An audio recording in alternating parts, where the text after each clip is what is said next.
Hello, everyone, and welcome to the Roundup here on BloodbowlLive. Here to go through all of the last couple of weeks of action from the A&DBBL Season 9. We have got the full quarterfinals to bring you from both the Conference and the Champions Cup. That was me, And sorry. and what was you, Scott? I didn't notice. Mr. That was Scott. that was the sound and the echo coming back. If anybody got that, that's fine. Okay.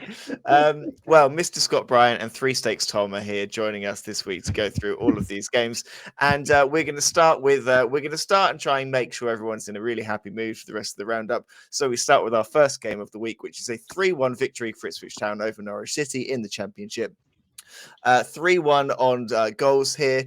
1-0 to Norwich on casualties. They were the only casualty of the game. The Pride of Norfolk taking a big hit in this particular fixture, but a fantastic win, courtesy of some cracking goals from Ipswich Town. I'm not actually going to cover this one. I just wanted to put it on record and just have it there on the screen for a short period of time. So I'll get rid of that and we'll go to the first actual game, which is 5 Rules of Dodge. 1-0 victory for the Dark Elves over the Chaos Dwarfs.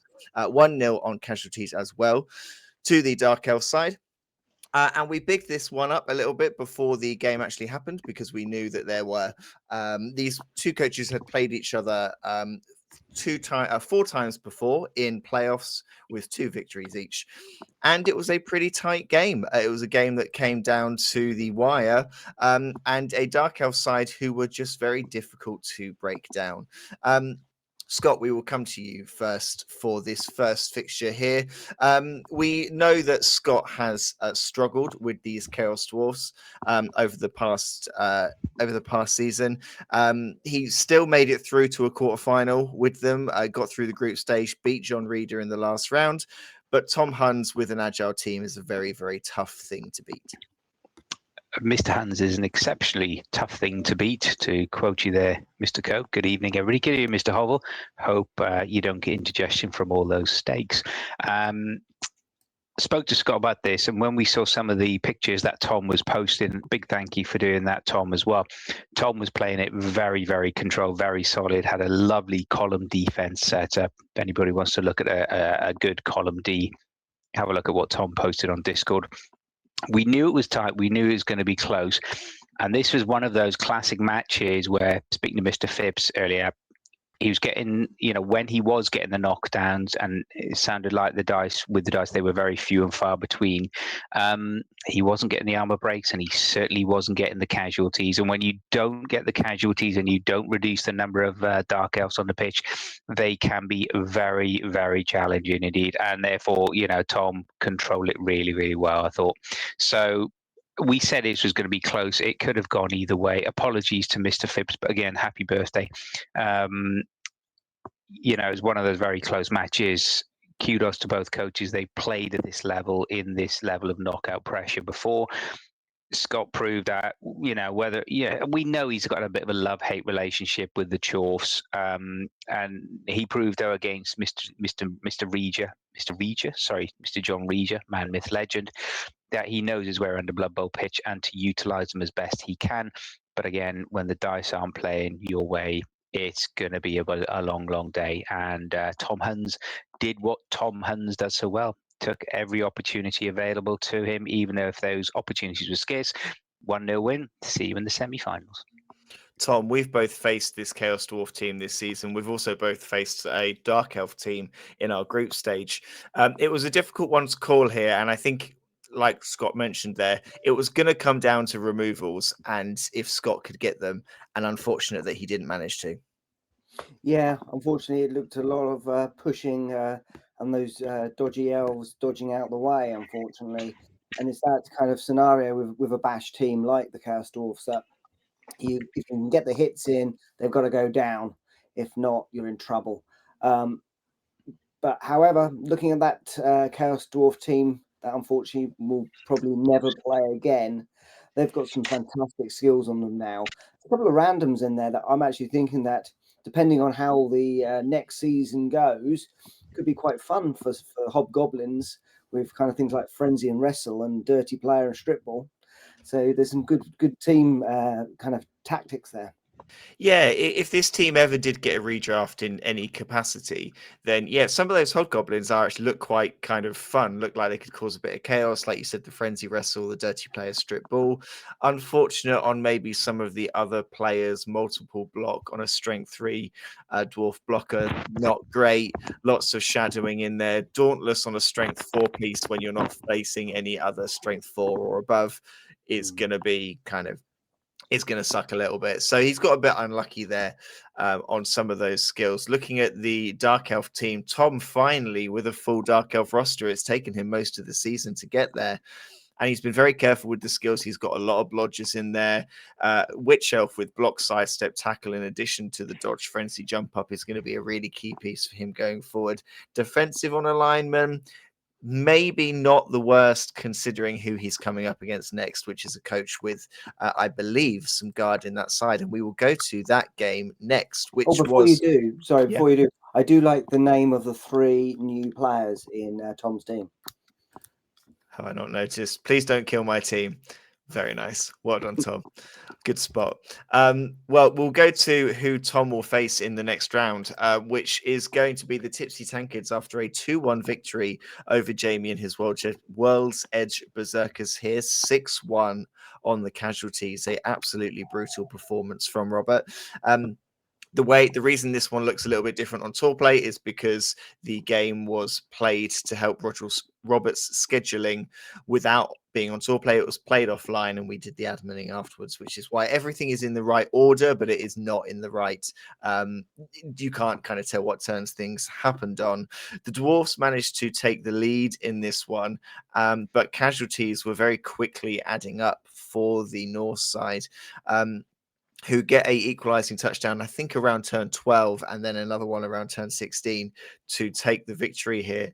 I mean, Tom, but you've played dwarfs yourself. You don't really expect to be in a position where you are the one losing the players as quickly as Jamie has done here.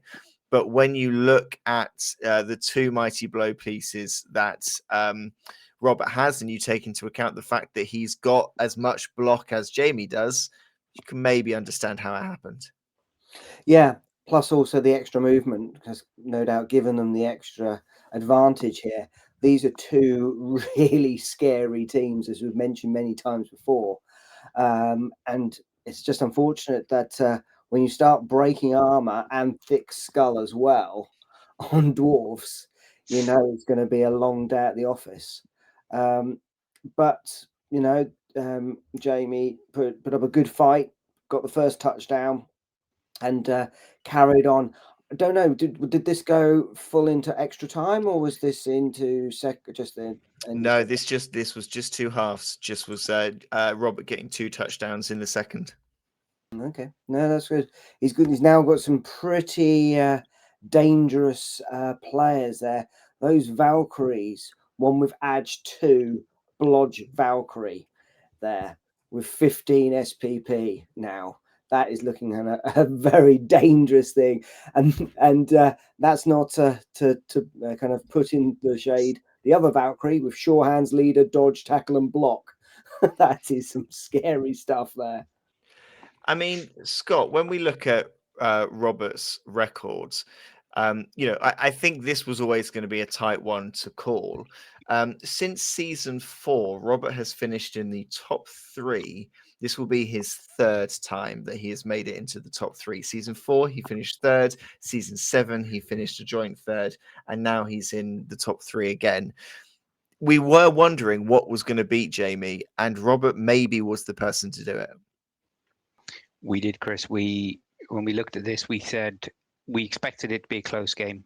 2-1 suggests a close game, but having 6 casualties, when I saw this being posted, I was, I couldn't believe it. It was one of those things about Blood Bowl when you think, what on earth happened?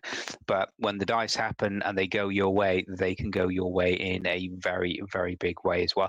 My only a little tear I'm going to shed on behalf of the Dwarves. They've got 2 key players. If you go back to the team, one I think is on 21 SP and one on 19 SP, and it's just like, so close, so close, but yet so far. So commiserations for that one to Mr. Yates.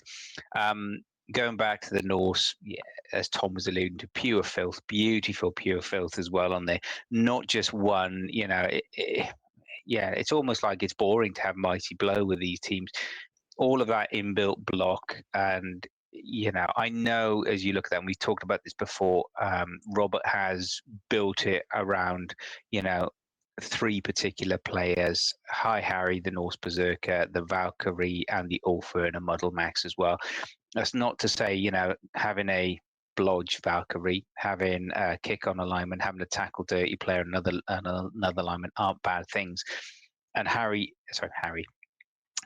Robert is really, really using them to great effect as well. So it's interesting. The one thing I would say is, if you look at Harrison's matches, he's played really, really well this season.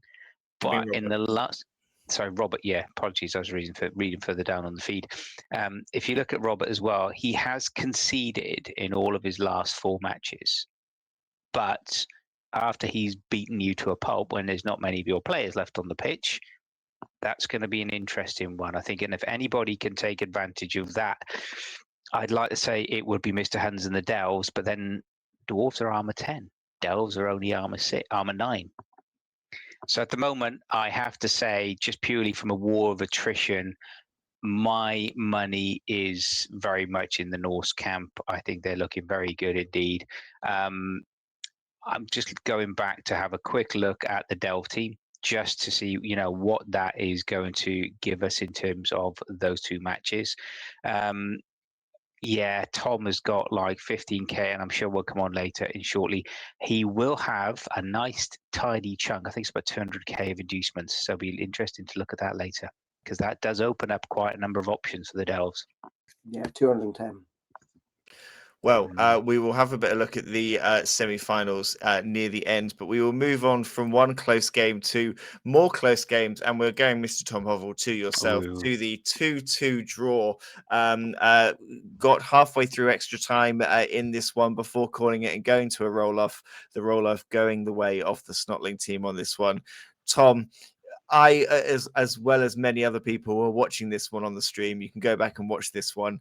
It looks like the comeback was on, and the comeback was on for a large chunk of it. Tell us what happened. Yeah, it started off bad.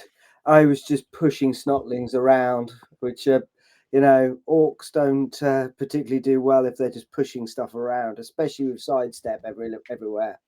The fact that he had the giant was actually behaving itself for him once this time, and was keeping a lot of my players pinned down, as well as having Ripper. So there was 3 trolls on the pitch. Krieg luckily didn't cause much havoc, but yeah, 2-0 came around far too quickly for my liking.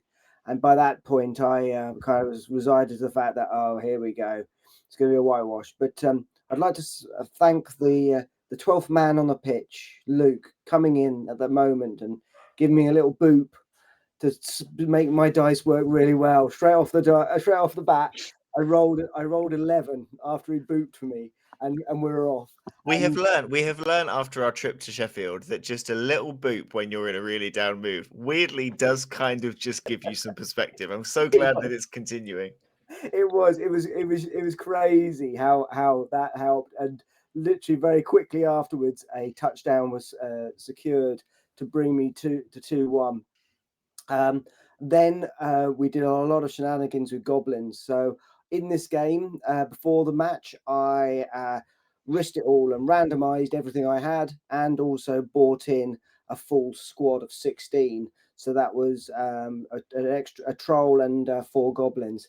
So it was good. It was good fun. There was a lot of sendings off on the Snotling team, as Phil's just mentioned in the chat. So I think we've got Tom. How was sweltering heat? Was that? Yeah, I can't that imagine really. that, like imagine when you're up against Snotlings who have a full roster and then have riotous rookies. That's got to be painful. It was painful, especially with the fact that from the very start, turn 1, my mighty, I think is it my mighty blow? No, my guard blitzer was injured, and then I also had one of my, I think it was one of my big uns was also off on sweltering heat as well. Plus, then turn 4, I got another big un blocker just dead as well, or miss next game. So for most of the game, most of these halves, I wasn't a full team, so it was a bit of a here we go. But managed to keep it to 2-2, and then we went into half time, and I just couldn't break through. There was lots of shenanigans going on with snotlings being thrown left, right, and centre, but luckily had enough blitzers back to kind of injure them and take them out of the game. And then, fortunately, I rolled the best I've ever rolled on the roll-off. I rolled like 4 6s in a row, and it just happens that Phil happened to roll 5 6s. So it's just like, oh my god! It wasn't, the roll off was incredibly tight because, like you said, you rolled a 6 to take a lead, a 6 that was cancelled out, and then another 6 later that was again cancelled out. Like the bad luck of it. Scott, what are you thinking now if you're Phil going into the semi-finals? Phil's into the semi-finals of this conference now. And he's there with, if we're not counting roll-offs, he's there without a win. He got 7 losses from 7 in the group stage, a bye in the first round, and now he's got a draw here and 1 on the roll-off. But he's there. It's the ultimate underdog story. How much further do you think he can go with this team? Well, you got to ask yourself the question.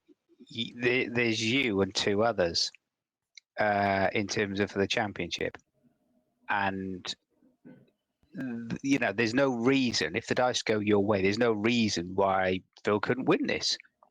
If the giant behaves itself and performs, Phil has his choice of star players, favouring Krieg at the moment, and I'm always a big fan of the Big Rat. So with that, with riotous rookies, and his Stilty runner is, a movement 9 in effect. So you've almost got a gutter runner on the pitch who's got side steps. So unless you put the thing down with tackle, with block, it's very unlikely you're going to surf it. So it's gives you something else to worry about in terms of, if you get the throw, doesn't have to be accurate. But if you get the throw, all of a sudden, as long as it's within the opposition half, there's a very, very good chance you're going to score. And suddenly it gives the opposition coach something to think about. If the bombs play, the bombers do their thing, there's 2 on the team as well. Even though in their previous encounter, and we'll come on to the previous encounter, it didn't go Phil's way, but there is every opportunity to Phil to do it. And yes, he will completely shock the odds. And yes, I'll be absolutely stunned if it happens. But Phil, I know you're online as well, no reason why not. No reason at all. Well, well done, Phil. You have to put yourself in that position to be there to go through. And commiserations, Tom. I very much felt for you with the amazing comeback and losing it on the roll off. So a great season with some really strong results, I think, with this Orc team. So well done on a strong season. Sorry, Chris, just before we go, just for my last question for Mr. Hovel in the match, would you take, depending of course on season 3 and any changes to rules, prices, etc., but if they are principally the same in terms of the mechanic, would you stick with the Orcs and the Blitz and the Boneyard Blitzers again? I would actually. I have enjoyed them. I've learned lots of things with them. So yeah, possibly we'll have to wait and see. Hopefully we see them return in a future season. There was something about roll-offs, because we had 3 roll-offs in this section of quarterfinals. The next one coming for myself, a 2-2 draw after 16 turns here for the Bitey Ducks versus the Claws of Corn. Decision taken not to go to extra time and instead go for the roll-off, which was won by the Claws of Corn in sudden death to take it 3-2 on the roll-off here. A very tight game. This one, a very different game to the matchup in the group stage. where the I will happily admit that I played quite poorly against Andy in the group stage and made a couple of key mistakes, but there weren't really many mistakes from either coach in this one. It was a very tight game, another one that you can watch. It must be something to do with the name of the teams that 400 and something people have watched this one online, but most of them don't get further than 4 minutes, so I'm assuming it's something about the team. But a first half that was very tight. The Elves taking the game and taking the lead on turn 8 on this one, which gave me one turn to practice a one-turn touchdown, which came in very handy later, but I didn't manage to get it. Andy did very well to kind of pen me into a square of players in the center of the field. Managed to break a chameleon out to do the pass to go in to level the game. And then at that point, it kind of got a little bit nuts. Andy failed a rush to lose the ball that went into the crowd that got thrown in. I just needed a pickup and I was possibly a way to get the winner, but I failed the dodge out. Andy then gets the pickup to go in and score to make it 2-1, and then that one-turn practice very much helped because I'd never scored a one-turn touchdown before, and we got the one-turn touchdown to make it 2-2 on turn 16. Andy then gets a timeout, so he then gets 2 turns to come back and fails a 4-up handoff to not win the game 3-2. So very, very tight.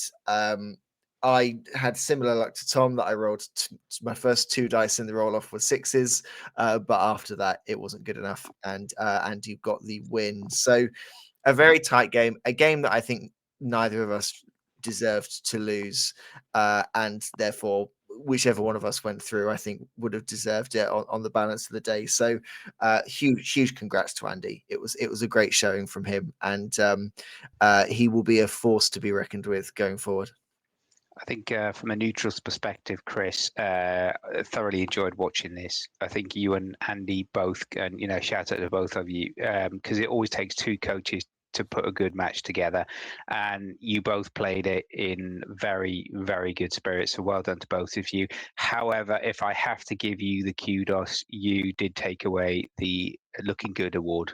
So congratulations for rocking up in the suit, looking very good with the purple hair as well. So beautiful. That's all I'll say on that.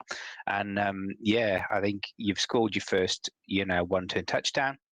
So you've got that monkey off your back, to use the phrase.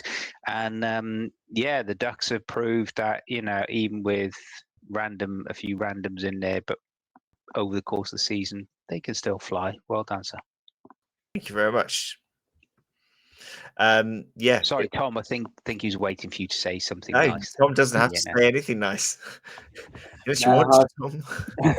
It was bad luck. I know. I was just kind of looking at the teams and thinking like they're very evenly matched, and well done on the one-turn touchdown. I know you've been practicing hard on that one. It was Andy's team is very good. It's not full of skills. It's not full of extra skills, but he has got the right skills on the right players to really make things difficult. The side having sidestep on 2 of those blitzes now is going to be very scary. I got quite fortunate that one of the witch elves was sent off from a officious ref kickoff event, so that was quite fortunate. But it's a team that is easy to remember because there's not skills everywhere, but yeah, he's got some really key skills there that I think are going to come in very handy. He's got tackle in there, which is going to come in very helpful with his next opponent. So I think Andy is Andy's got a really tough next game. And I think the only thing that is stopping him is going to be the unpredictability of his next opponent. And I think that's that just makes it so difficult to predict. But well done to him, and good luck going forward. And Ducks are going to be back for season 10, even if they've got no extra skills. We'll rebuild, we'll come back, and we'll fly again. Don't worry. Moving on to the next game then, and we go from one host to another, and we go to Mr. Scott Bryan and a 1-0 victory for Smoking a Pancake versus In for a Penny, In for a Pound in this one, in what was our 3rd streamed game another one that you can go back and watch over on the YouTube channel. And one, Scott, that I think was probably a little bit kind of scary to be in, because there were various points where it just didn't feel like you had the luck on your side that you needed. So very much a hard fought 1-0 here. I don't think it was all luck, Chris, but thanks for the once again reinforcing the Luck, rumours of it. And I said thank luck you. wasn't on your side. But thank you for the suggestion that without luck, I'm shit.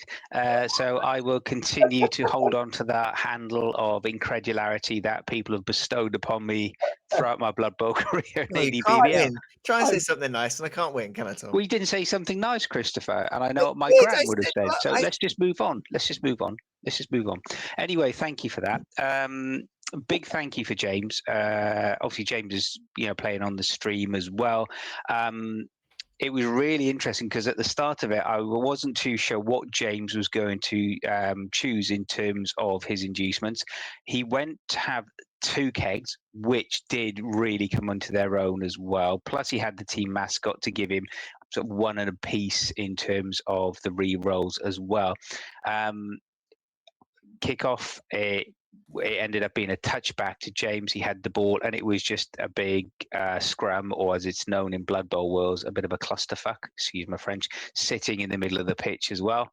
And I got a couple of KOs, which the 2 kegs, so coming back on the 2 up really did help, especially for one of them. So that was a good one for James. If he hadn't had the kegs, neither would have come back. So that was a good one. 0-0 halftime. I did manage to get the ball, but didn't manage to recover it to get it and to score that opportunity as well. So it's quite pleased with that. The second half opened with a blitz. So all players back on the pitch. And I think this was towards the end of the second half is where it really started. That one re-roll with the mascot really started to bite. Both of us were suffering some pretty frustratingly crap dice. I had my expected now 1-into-1s being a Dark Elf player, not just once, not just twice, but I think it was about 4 times. I'm sure someone, if they've got nothing else to do, can go back and check it on the feed. And we both had double skulls, and I that was just my tribute to you, Mr. Hovel. That's all it was. So from that perspective, the second half, even though there was a blitz event, the ogre was very patchy, behaving in the first half, went quiet around the end of the first half, at the start of the second half, and then really sort of came on a bit too late by the end of it. I went to do elvish things, created the gap, went through, started to flood plays through, and then typical elf with the re-roll, rolled a 1-into-1. Got blitzed back. So there was a bit of back and forth in terms of the ball being picked up and then stripped, but couldn't recover it. Managed it to work it out, so ended up scoring on turn 13. And at that stage, with the ogre, with the kickoff event, it was a blitz near me. I put players around the ball, secured the ball, and then I don't feel proud about this, but if you look back as well, I took the ball, and instead of being aggressive and going for a second score, I dropped back deep and I managed the rest of the game out. And I didn't feel proud about it. That's all I'll say. Even though it was about the win, getting through for the win, didn't quite fit into my Blood Bowl narrative, but hey, there you go. But it was a very good game. So James has done very, very well. First season with Imperial Nobility, first season in the A&DBBL, getting to a quarter final. And I can see he was disappointed about the loss. And I get it. We've all been there. But to achieve a quarter final in his first season and to take a couple of notable scalps along the way as well, he's done very well. I think if he was developing this team further with at least one more re-roll as well, it would give him a base, although I think he's a bit uncertain what he will continue. He's a bit uncertain as to whether he will continue with Nobility for next season. But I really hope he comes back and plays in season 10. Yeah, it's a really good showing from James. He had a very tough group that he had to get out of, and then he's played 2 experienced coaches in the knockouts as well. With teams that they know what they're doing. So it's a really tough. He's had a very tough draw, and he's had some really respectable results, and I think also put together quite a respectable team as well. He's been patient to get block on things. His 3 linemen with block and fend. Nobility linemen, you never really rate them very highly, but they are starting to look like a a bit of a menace. Block on the ogre as well. You know, he hasn't got buckets of skills, and you can see a few players there that he could have randomed, but he's been patient and he's waited. And you know, so he's kind of got all of that mentality right for building a team and taking it forward. So I think next season he's going to have, you know, whatever team he chooses, he's playing league in the right way to have a very strong league team in not very long and getting better with every game. Tom, nobility are an interesting challenge for the Dark Elves, because the two Dark Elf pieces that you've got that maybe give you a little bit of control over the pitch are Frenzy, where you can kind of push people where you want them, and obviously Defend and Stand Firm put an end to that straight away. So it's an interesting challenge, this one, for the Dark Elf side. Yeah, absolutely. And I think it's only very recently that, you know, in the last couple of kind of tournaments and leagues and stuff that I've been playing, that nobility is starting to come into their own. People are starting to learn what this fend is, how to play the fend. Plus, also you got those wrestle and stand firm players. So, like you say, you can't just push these guys around. You know, they'll if you get them set up correctly, position them well, then yeah, you've got quite a big roadblock there. Yeah, and hats off to James for doing the first, being patient in his first league and not just quickly randomizing as soon as he got SPP as well. It'll be interesting to see what he takes next time if he's not going with nobility, because I think they've served him well as a good starting point. Yeah, well done to James on a good season. Scott, very well done for a another conference semi-final for you. Yeah. I believe you. I believe Thanks, you. Tom. I still hope you get indigestion with these 3 stakes. Anyway, sure. Well, we'll move on then to the next game, which was to decide your opponent, happening at the same time. And it is a 3-2 victory for the Elf Preservation Society over Wreckham AFC. 3-2 on touchdowns, 3-2 on casualties as well here for the Wood Elves, in what looked like on tool play as a fascinating game. It looks like Scott getting not one but two one-turn kick teammate touchdowns with those ogres, playing them to be the threat that they absolutely can be. And Scott, I mean, Scott Norman always brings these teams, are always a unique challenge. They're always something very different. They're rarely something you will have seen before. He's done the same here with all the coaches that he brings, the way he's built this team. This is probably one of the most challenging ones he's built from his perspective as to what he needs to play. And he's had a really good run and taken a very good coach to the very end. This was a fantastic match. It was really a pleasure to be next to it watching it, because we all know how good Scott Norman is in terms of his enthusiasm and his love for this game and for the pure enjoyment he brings to it as well. So kudos to Scott for that, and kudos to Mark as well, for he could have sort of got swept away by by everything about it. So he kept it managed even when he was losing elves. And between them both, any one of them could have scored on any one particular turn as well, which Mark did. So I think Scott was fantastic in this game. I think he showed again he can score from anywhere. He can really cause people difficulties. Having those 2 kick one-turn touchdowns was phenomenal. Really, really very entertaining. But if you look at how Mark has taken these woodies as well, he's got some very, very nice core players in there as well. You know, and he's got some nice random skills. Take them while you can, especially getting dodge and sprint on a Wood Elf lineman is always good, and then getting dodge block. How good is that? Let's get 2 random skills like that on a player on getting that blodge. Plus sure hands and strip ball is not a bad combination on a wall dancer, and then fumble Rooski on a thrower. And it's going to be interesting so I really enjoyed seeing Mark's progress with this team. It was for both of us a really, really challenging opening in terms of the season, and we know elves can be slightly slow in terms of building. So to come up against it, and he is now unbeaten in his past 5 games, and he's won 4 out of those 5. So playing very well indeed. But yeah, great game, 2 great coaches. Yeah, Tom, looking at Mark's side now, it's interesting because I put my money on him as kind of the surprise package for the season. Being able to put a result together, like Scott said, he's now unbeaten in the last 5 games. And when he started this season, he went for the 3 rerolls. He went very lineman heavy, and at this point, we're now looking at his team, and he is simply just built positionals out of linemen. It kind of, you look back at it and you go, this kind of slow grind build has been phenomenal, and he's got some amazing players. If a redraft was happening, that are just linemen that you'd bring back. Yeah, it's he's played it very sure and steady, hasn't he? On the basis that he hasn't rushed anything, and it kind of reflects on this game. Looking at what he was up against with Scott Norman, and with his, I think his theme of this year was not to take any star players, but just to max it out on crazy inducements. The fact that he's got 10 cheerleaders is a bit insane. But can I say, Tom, that was fabulous because they did roll praise to Nuffle 3 times on the kickoff event. So even when Mark was quite funny because it was a pointless exercise, but he rolled it anyway, and he did get a couple of 6s.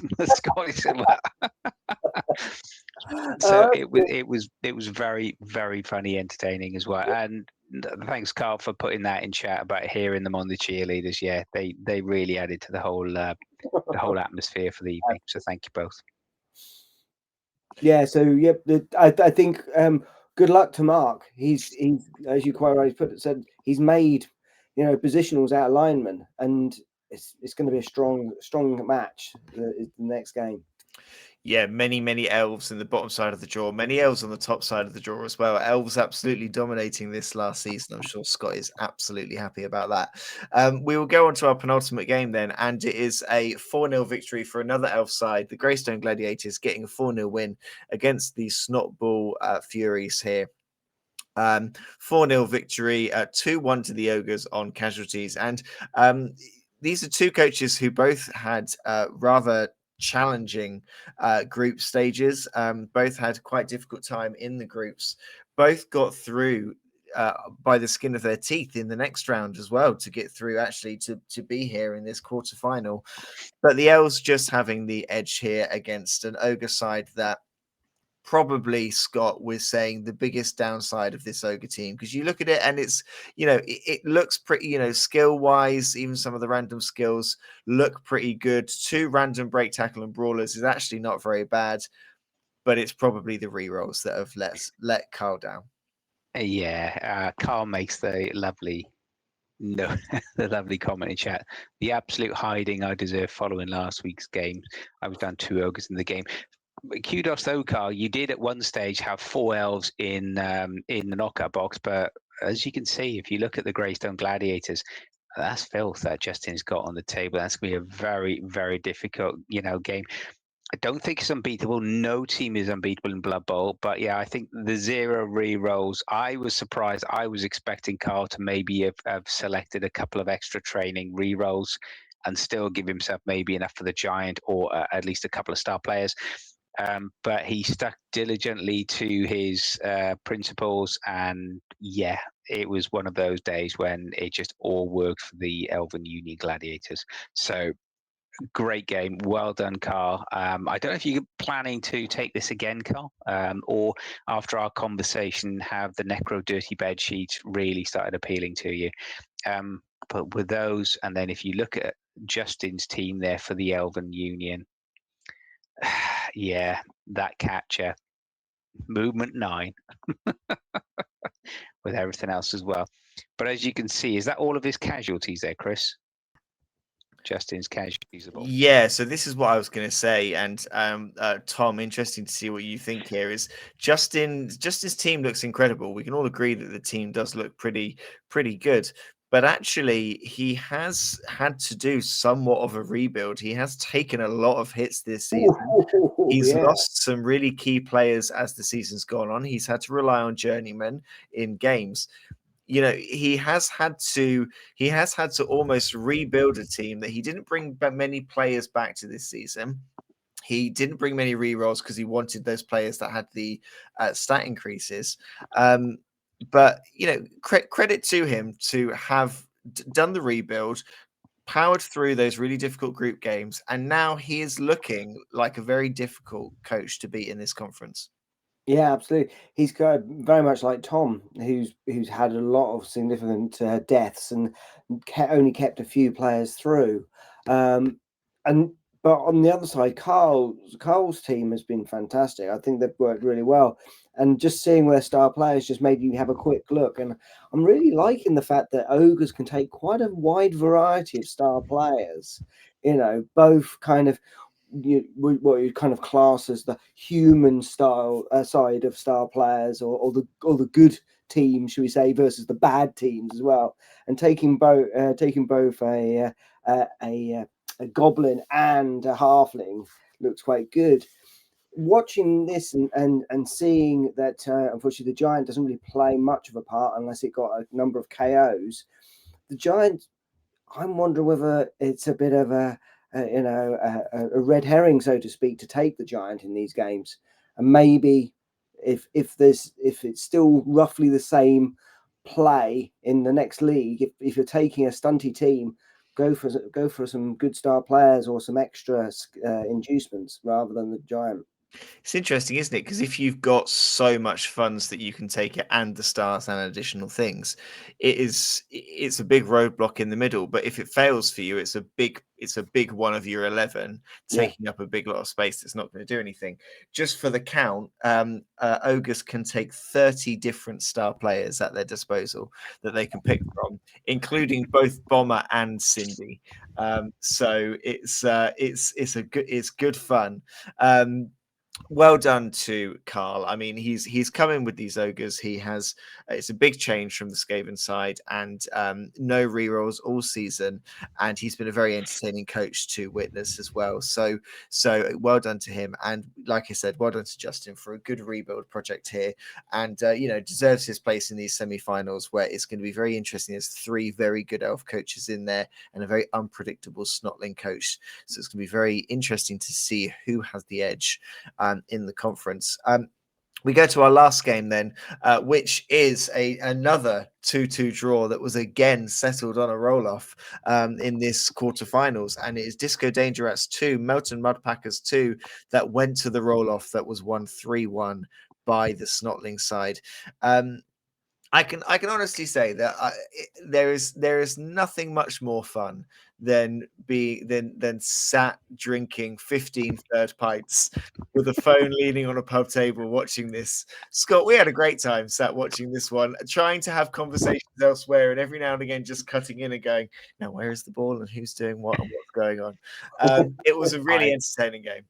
It was, Chris, but I do have to just bring you up short on that. You know, we don't want to sell people short. We had 18 third pints because we went. Don't forget, we had the 15 that were on the menu, and then we went back for the top 3, and then I think we had another half when these 2 coaches joined us. Because three of the ones on the menu were the Adnams ones, so we avoided. Oh yes, they were. Yes, so they were. We did 12, then a top 5, top 3, and then a half. We had a good day, and the sausage rolls were very, very good. Recommend it. Anyway, this was a match. If you haven't seen it, go back, take a couple of hours, go back and watch this on YouTube. Myself and Chris were loving this. The fact that it's even before a dice had been rolled, James Handley, he threw the gauntlet down. He threw the gauntlet down to Andy by saying, "Okay, I'm going to pick Hackflem." 5 gutter runners, including the epoch of gutter runners with Hackflem. What did Andy do? He didn't take Hackflem to do the Highlander rule. No, he picked the other gutter runner star player with Skitter, and then why not? Let's just have Morg kicking around in there as well. And he won the toss. And it literally was back and forth. I mean, in the first half, James was really pressing. He sacked Skitter twice, but he couldn't get the ball. I think it was the second time, from memory, the guys were saying when he sacked Skitter, guess who caught the ball? Morg. So hence Morg goes all the way down the other side of the pitch and scores 1-0. So after that, you think, wow, this is going places. And as you look at it, it just tells you the amount of sending offs, the amount of dead, the amount of fouls, the amount of incredulity with the dice was amazing. And you get to a point there as well, you can see injuries. The Rats are losing the numbers game, but they get rid of Skitter as well. So they even take Skitter off the pitch as well. They go 2-1 up. And if I remember, just before that, though, there was a moment just before it went to extra time that the ball actually ended up in the end zone. It was in James's end zone. Skitter ran round. All Skitter had to do was pick it up. 2-up pickup. And I can just see myself and Chris were watching it in the pub. And it was the sort of moment you wanted to hijack a TV if they had one, and you would have streamed on there as well. When Andy Rowlett lifted the cup, and it was a black dice, it was the black hooligan dice that in A&DBBL, and that one just shone. And absolutely, myself and Chris were cheering as well. So it was just great to see, and then both players played it really well. James did what James had to do. I think at that point he had 5 or 6 Rats left. He had to score early. It's what we said at the time, Chris. Both of us would have done exactly the same.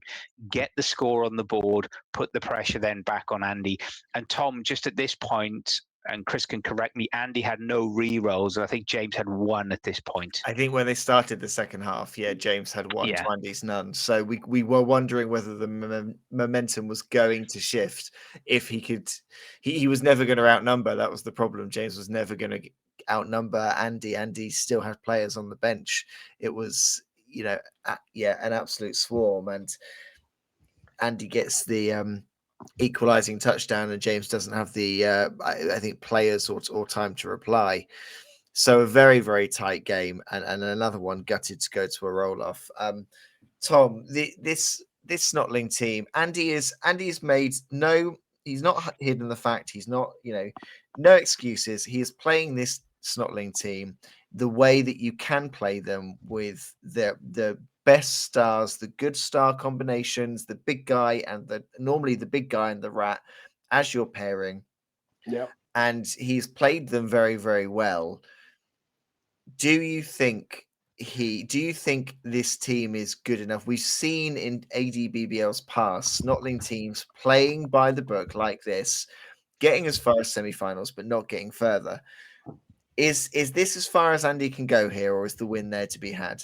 I think the win's there to be had. He has not lost a game this season, so he's only drawn or won, and most of those wins have been 2-0 wins, he scored 2 touchdowns.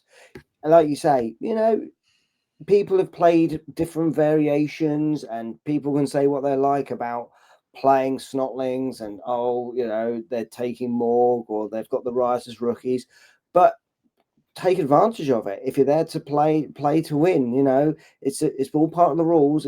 It's what they're there for. There's nothing wrong with doing it this way. So I think he's played it really well. He has been quite lucky on a few of his skills. Randomizing strong arm on a trained troll, and randomizing block on his stilty runner, which is very, very lucky.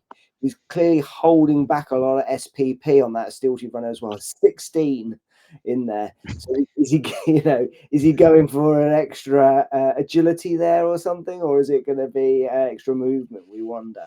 Or strength too. Or strength too. Yeah, to give it an extra little bit of kind of resistance. He's got some fun things around the diving tackle and defensive.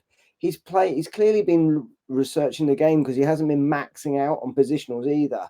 So the majority of his team is linemen, 1 stilty runner, 1 fungus flinger, 1 pump wagon, 2 trolls. So yeah, he's played it really, really well, and some people might say it's a bit safe, but good luck to him. Yeah, and like you said, he knows you could bring Hackflem and you could bring Morg, and you could go into a game and you could still fail to play Snotlings a way that is effective. He knows what he's doing. He is playing this build effectively, and he's put the time in to know how to do that. So it's very impressive. unfortunate for James. Part of me was hoping that we would top and tail second edition with James as champion, and I'm sure it's into Skaven are one of these teams that everyone is talking about. What change is going to be made to Skaven in third edition around the gutter runners and all of that? I'm sure we'll see James in charge of a Skaven team again, and I think we've seen how effective he can be with that team. So I'm sure we will see more from that, absolutely. But well done to Andy and good luck in the next round. And speaking of the next round, let's have a little look at the board. So in the Champions Cup, Melton Mudpackers will play the Claws of Corn. That game is booked for Wednesday, being played at Hopsters. So we won't be bringing you that one live, but obviously you can get all the updates on tour play of that one. We also have Tipsy Tankards versus 5 Rules of Dodge, which is yet to be booked in. That is going to be a very, very tasty game indeed. Not the first time that those two coaches have played each other either.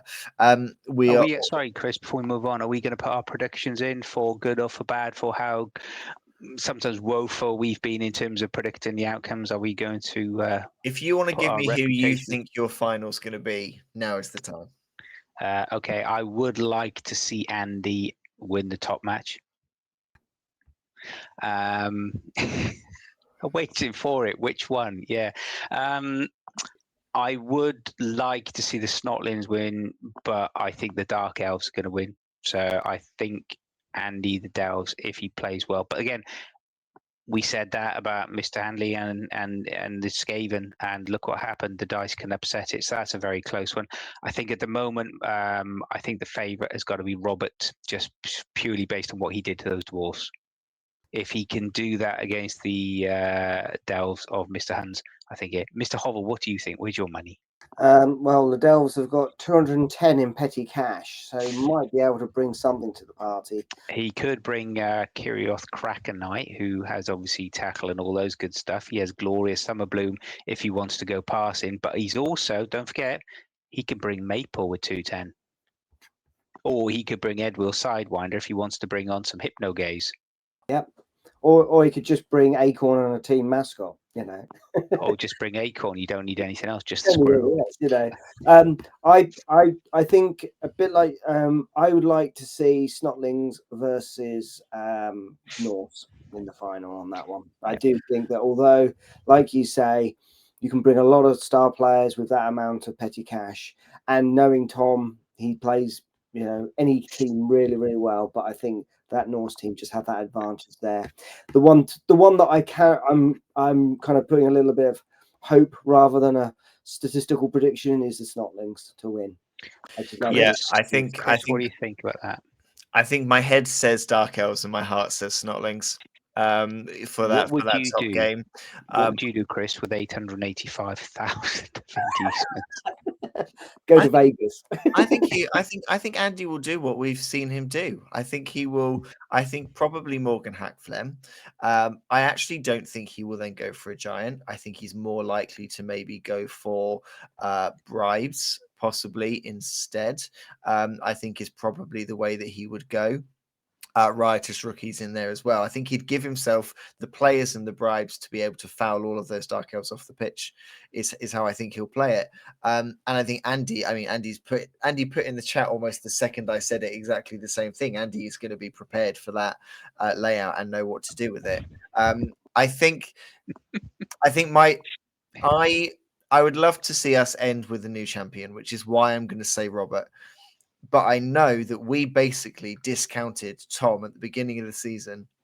We wrote Tom off at the beginning of the season as being a contender, and it has clearly fueled him.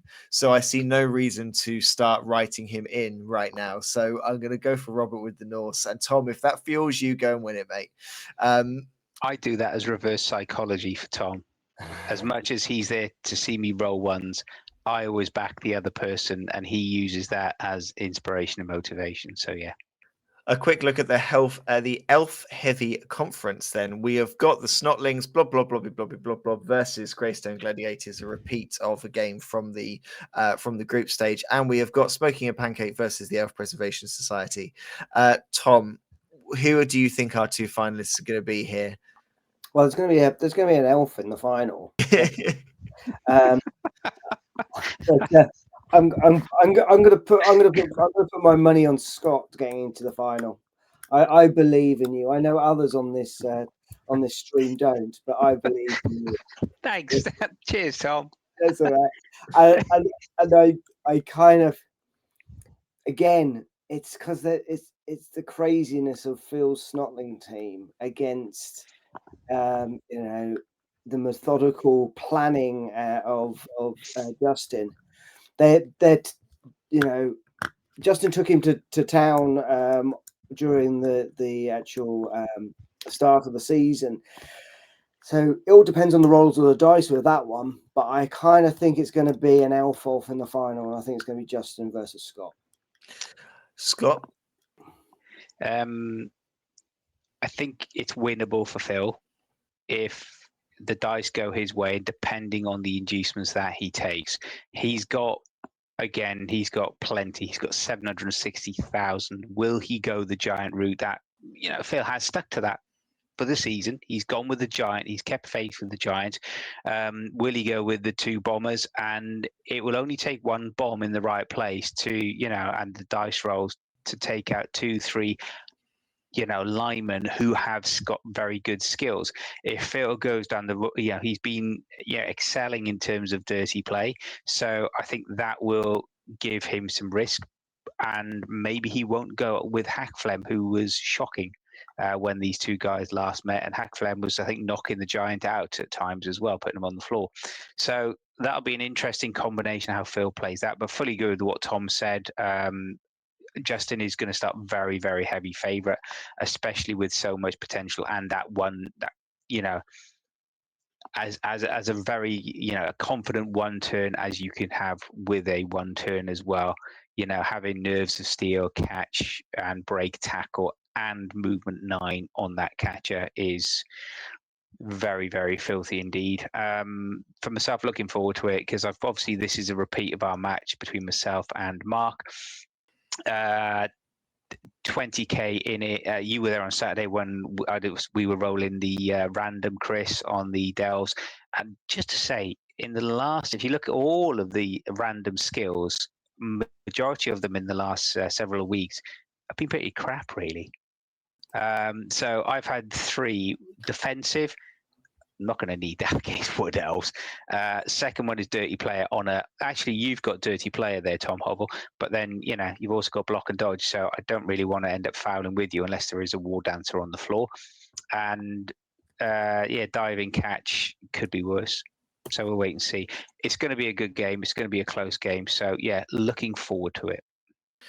I feel like something Mark said. He said it's like a return. I feel like an Obi-Wan Anakin almost rematch. Well, that's what it feels like to me, which means, I think narratively, it's a good story whether you win or lose, because I think if you win, I think it's going to be I think either way it's going to be a tight game, because I think you know how to elf, and I think Mark has learned how to elf, and there's a bit of a kind of passing the baton to the Wood Elves if Mark wins, but it's knockouts are tricky, and I think it's going to be a very close one. I think if you're making me pick a winner out of those 2, I think the elf experience may give you the advantage in the dying moments of the game. I can't see past Justin beating Phil. I think Phil needs to get some removals quick and be very careful with his choice of star players. I think he's been, compared to Andy, he's been maybe a little bit more kind of carefree with the inducements and choices that he's made. So I think, I think it will be really interesting to see what he chooses. I think if he continues to be carefree, I think it'll be a really entertaining game, but I think Justin will have the edge on that one. I got one final comment. Mark in the chat has put, I learned everything about Wood Elves from Scott. If I win, then he's taught me well. If I lose, then I have plenty more to learn. I hate it when people are so nice. Put the pressure on, Mark. Stop it. But we have said whatever happens, we'll have a beer afterwards. That is the best way to do it. Well, thank you, everyone. That is all of the quarterfinal games. We will be back. I'm not sure when, but we will be back when there are semi-finals and possibly even finals and third places to bring you. As soon as enough games are done, we will be here and we will go through all of those games. Thank you very much, Scott. Thank you very much, Tom. Thank you, everyone, for joining us. We will see you next time.